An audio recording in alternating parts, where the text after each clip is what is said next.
Здраво, драги родители! Добре дојдовте на уште едно видео за свесното родителство на тема поставување на граници. Поставувањето на границите представува едно од најсуштинскиот и најприродниот начин како да се сакаме себе си и како да ги сакаме другите околу нас. И кога на границите ние гледаме како на нешто кое што не прави да се чувствуваме добри со себе, ни овозможува да можеме најнормално, најефективно да функционираме, кој што ни овозможува да можеме да се чувствуваме сигурни и безбедни во односот со другите, тогаш слободно можеме да кажеме дека границите служат за наша самогрижа и на тој начин ние треба да ги поставуваме границите со нашите деца, и истовремено и многу е битно да ги научиме нашите деца да можат на тој начин и тие да поставуваат граници, значи да се чувствуваат доволно добри со себе кога поставуваат граници спрема нас, родителите, значи да знаат да искомуницираат во моментот кога поставуваат граници со другите, дека се чувствуваат среќни во тој момент со поставувањето на границите. Меѓутоа, бидејќи ние како возрастни личности сме биле воспитани во период кој што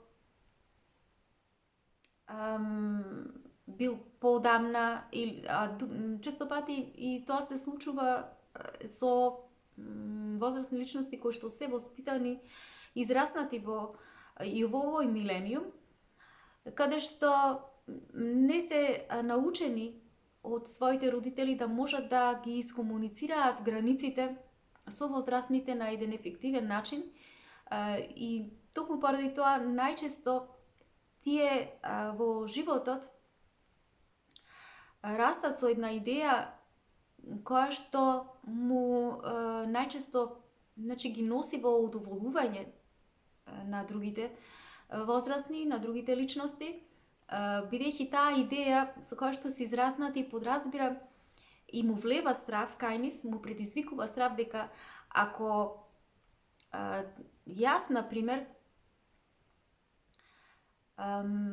поставам граници, тогаш другата личност мене ќе ме мрази, дека нема да ме сака, дека ќе се разочара во мене, дека таа идеја која што имам за себе, за доброто момче или доброто девојче, едноставно значи нема да ја има, мене таа толку многу ми е потребна, затоа што преку таа идеја, значи јас ја заработувам својата наклонетост према другиот, ја заработувам својата љубов спрема другиот, ја заработувам својата сигурност и безбедност спрема другиот.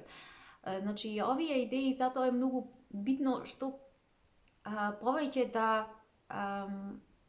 да се тргнат, едноставно да се искоренат, да се освестат, или да се одучат, затоа што тие предизвикуваат едно чувство на страв кое што го приврзуваат за чувството за лична сигурност. Затоа што во основа чувството за лична сигурност секогаш треба да биде поврзано со чувството за создавање на мир кај личноста, значи да ни даде мир во себе, ние да се чувствуваме безбедни, да се чувствуваме добри во врските кога ги поставуваме своите лични граници. И затоа е потребно да се промени начинот на кој што досега ние ги разбираме границите. Значи, границите не се поставуваат заради контрола на другите, заради контрола на однесувањето на другите. Не подразбира ние на децата да му кажеме да не ти се повтори ова уште еднаш затоа што нема јас со тебе да доаѓам на ова место. Значи, да не подразбира еден вид на притисок, манипулација со децата, или кога му велиме на децата престани да ме напаѓаш, па ти ме повредуваш. Значи, ова не е ефективен начин на кој што ги поставуваме своите лични граници кога комуницираме со другите или со нашите деца. Зошто? Затоа што на тој начин во таа комуникација не се доволно, значи, чисти границите, не се доволно јасни границите, односно она што навистина сакаме да го искомуницираме или со децата или со другите, значи она што го бараме од нив не е доволно разјаснето, не е доволно чисто. Или пак кога значи кога се наоѓаме во состојба на пример да комуницираме одредени граници со друга личност, возрастна личност која што на некој начин има неадекватно однесување спрема нас, тогаш најдобро би било да искомуницираме со нив на следниот начин. Например, да им кажеме не вори така да разговараш со мене или не вори така да ми викаш, затоа што од тебе јас во овој момент не барав совет.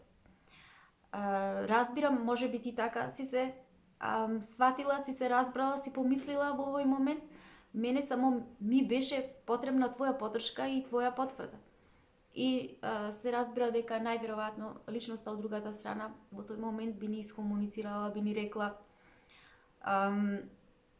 и јас мислев дека ти дадов поддршка со таквиот начин на комуникација, воопшто не сватив дека ти така не се чувствуваш. И тогаш ние би одговорила, така е, значи ти благодарам, во право си, ако сакам јас да ми дадаш совет, се разбира дека ќе ти кажам кога ми е потребен совет, ќе го искомуницирам јас тоа со тебе. И ако е таа личност блиска со нас, тоа ќе речеме дека секако дека ќе побараме совет затоа што ја сакаме, затоа што ја почитуваме. Значи на овој начин ние ги комуницираме, односно ги поставуваме нашите граници од едно место на љубов. Меѓутоа каква љубов? Љубов спрема самите себе си, значи од едно место на самопочит. И за да можеме ние што полесно да ги искомуницираме тоа, значи за да можеме сето тоа со една леснотија да го направиме, значи мора да тргнеме од место на почитување и спрема другата личност.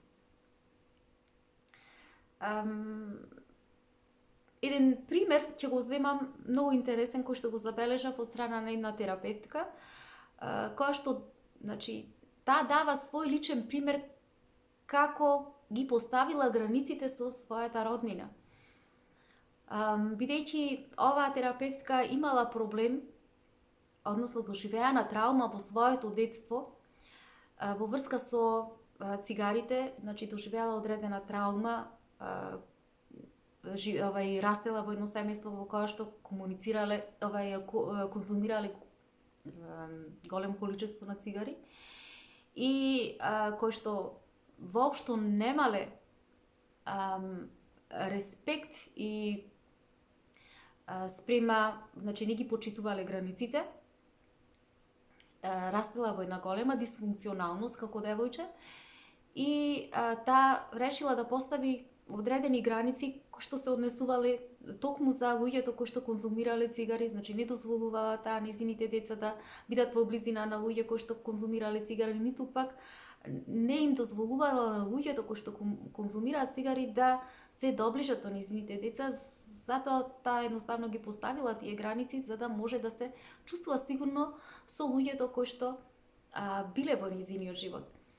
И еден ден кога таа имала забава роденденска за своите деца во нејзиниот дом и кога ги викнала роднините, една нејзина роднина решила да не го испочитува нејзиното правило со тоа што почнала да пуши во нејзиниот дом, после тоа излегла надвор повторно, пушила и кога го видела нејзиното дете, веднаш го грабнала, го зела, го кренала в раце со цигарата во устата и почнала да го бакнува нејзиното дете во уста.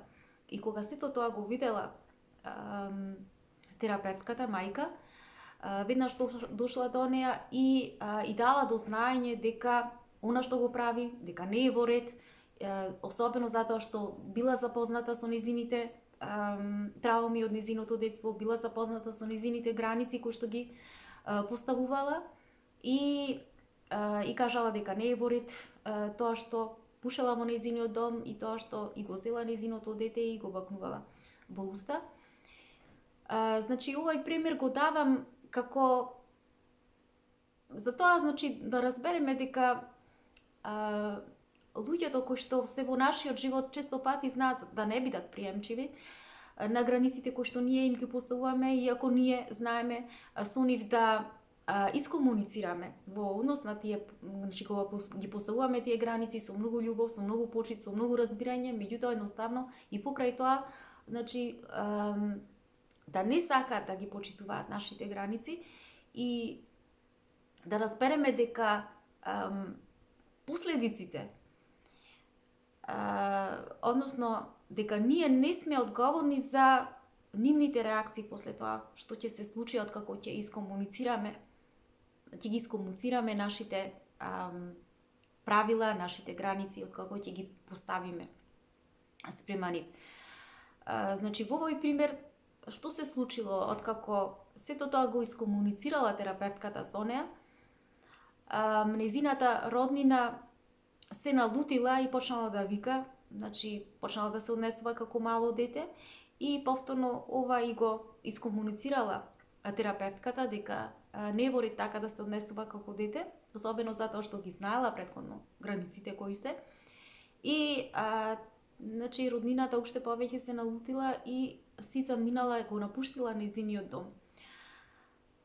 Што се случило? Сите присутни ја обвиниле терапевтката како таа била виновна, значи и рекле едноставно како се осмели ти да постапуваш така со твојата роднина. Меѓутоа, што е она што сакам да го напомнам овде? Сакам да, преку овој пример да кажам, да посочам колку може да одредени личности да бидат дисфункционални. Значи, ова всушност представува еден знак на дисфункционалност од страна на роднината. Затоа што кога, особено во дисфункционални системи, значи треба да разбереме дека границите не се обожавани, затоа што границите кога се поставуваат во дисфункционалните системи, тие овозможуваат, значи, функционалност. И токму поради тоа тие не се сакани особено во дисфункционалните системи, а бидејќи семејните системи се повеќе, можеме да кажеме дека се системи во кои што се случуваат, значи се воведуваат одредени значи правила за функционирање. Личностите кои што ќе дојдат со одредена дисфункционалност ќе создадат одреден отпор и ќе создадат одредени, значи ќе сакаат да ја пренесат таа дисфункционалност. И значи особено ако нивото на комфорот во дисфункционалните системи е голем, значи тие ќе настојуваат да продолжат да оперираат и понатаму, обидувајќи се преку одредени личности таа, значи дисфункционалност да ја сеат со цел да можат да ја пренесат кај и да влијаат врз вовлекувањето на другите личности во таа дисфункционалност. И затоа велиме дека особено кога има личности кои што се израснати со идеи кои што подразбираат повеќе да им удоволуваат на другите, значи овие дисфункционални начини представуваат голема замка за тие луѓе. Значи голем предизвик во кој што најверојатно дека тие многу побрзо ќе подлегнат на ваквите дисфункционалности. И всушност тоа представува една голема мамка за нив. И во таквите моменти, значи кога се јавуваат дисфункционални личности кои што сакаат да влијаат врз нас, најчесто, за да можеме да поставиме наши лични граници, најдобро би било да реагираме на следниот начин. Значи да им кажеме на таквите личности дека, например, јас разбирам дека ти си вознемирена, го разбирам твоето однесување, дека ти сакаш да ме обвиниш, да ми наметниш вината во овој момент И ако е така, ако имаш ти такво чувство, во ред. Значи во ред е тоа за тебе. Меѓутоа, во овој момент јас нема да бидам одговорна за твојата неодговорност. Нема едноставно да ја прифатам твојата неодговорност. Затоа што тоа е моје право. Значи, на тој начин се поставуваат границите. Значи, јас сум во ред со она што ти си, бидејќи јас не ги поставувам границите за да можам да те контролирам тебе, туку ги поставувам границите за да можам да ти покажам јас каква сум во овој момент спрема тебе. Значи, јас ги поставувам границите за да можам да покажам каква сум пред светот, за да можам да се представам јас каква сум пред другите.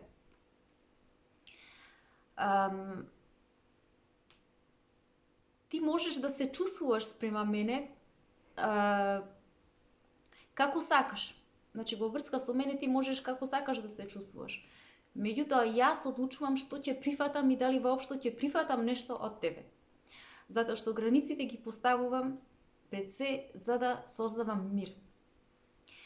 Значи, кога ние ги поставуваме границите со нашите деца, особено, значи, кога станува збор за родители кои што доаѓаат од место на сигурност, тоа подразбира дека родителите веќе имаат, добро знаат, имаат расчистено со себе, во смисла на тоа што е она што си го поставиле како граница за себе, значи тие едноставно знаат кои граници функционираат кај нив.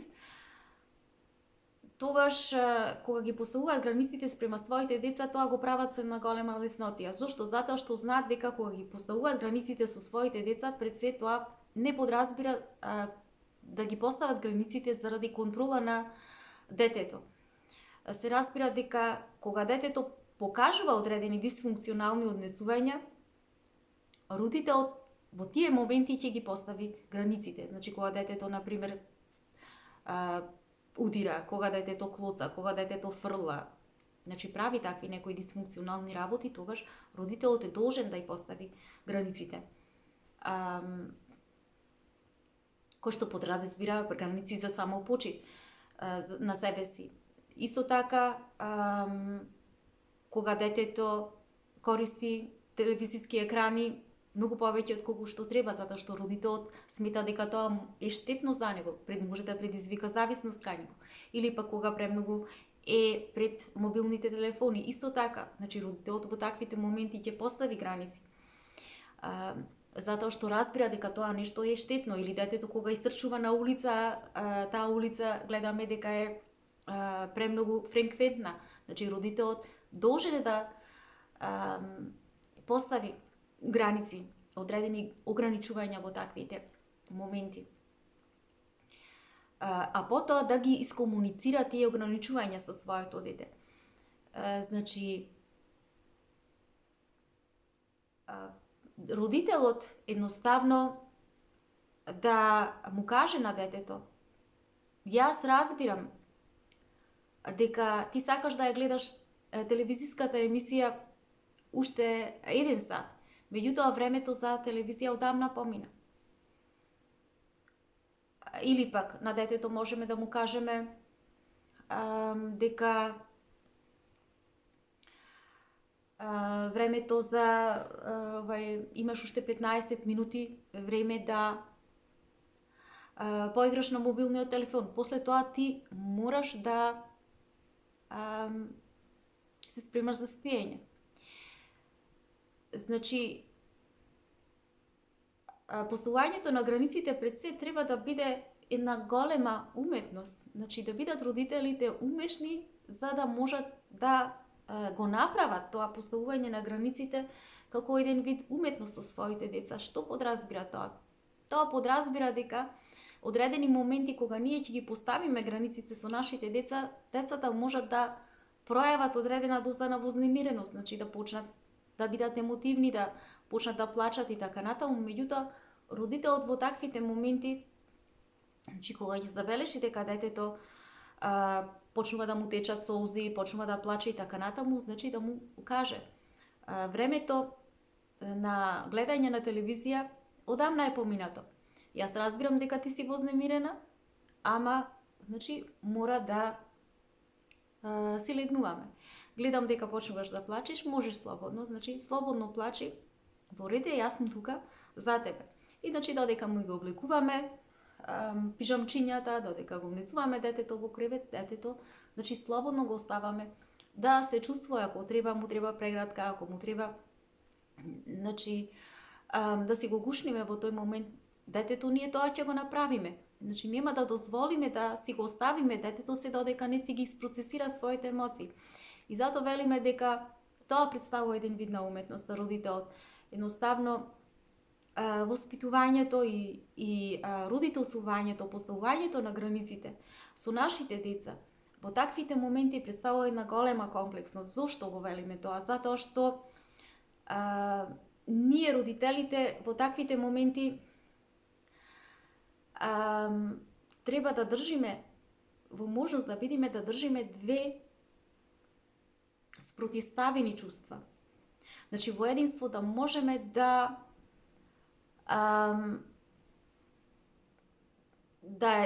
можеме да екзистираат две спротивставени чувства. Значи тоа е способноста на родителот. Во моментот кога родителот ги поставува границите, да може да истовремено да биде родител, мајка или татко кој што ќе може да ја држи болката, ќе може да го држи страдањето за своето дете, но истовремено да биде и тој кој што ќе биде сигурен додека ги поставува своите граници, нема да се поколеба во она што го прави и да знае всушност зошто тоа го направил. Значи, зошто ги поставил тие граници? Кога е сигурен, значи да не се поколеба во тој момент, а истовремено, значи да биде тука и за своето дете. Кога родителот ги поставува границите, истовремено тие граници да му овозможуваат на детето да почувствува љубов од својот родител. Значи, поставувањето на границите во таквите моменти да овозможува да биде една плодна почва од која што и понатаму ќе може да расте и да развива љубовта по релацијата помеѓу детето и родителот.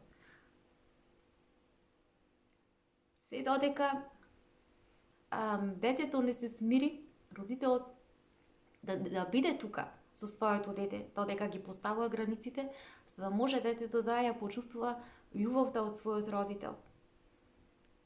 И да знае дека тој е тука за него и дека она што го прави во тој момент пред се е заради негова добробит.